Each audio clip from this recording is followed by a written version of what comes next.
பரோட்டா சால்னா recipe பார்க்கலாம் வாங்க. 2 பெரிய வெங்காயம், 2 முழு பூண்டு, இந்த அளவுக்கு இஞ்சி, அதை நல்லா பேஸ்ட் பண்ணிக்கலாம். 3 பச்சை மிளகாய், 2 தக்காளி, அரை மூடி தேங்காய் சின்னதாக கட் பண்ணி வச்சுருக்கேன்.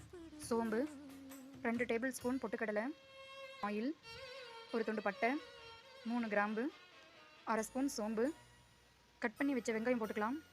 அதை நல்லா ஃப்ரை பண்ணிவிட்டு பச்சை மிளகாய் அண்ட் கருவேப்பிலை, கோல்டன் ப்ரௌன் ஆன வெட்டி, கட் பண்ணி வச்ச தக்காளி வதங்குறதுக்கு கொஞ்சமாக உப்பு.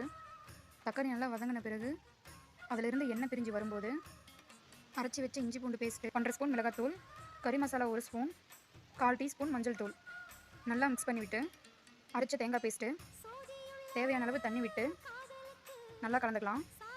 இந்த டைமில் உப்பு பார்த்துக்கோங்க. குக்கரில் 3 விசில் விட்டு எடுத்தால் பரோட்டா சால்னா ரெடி.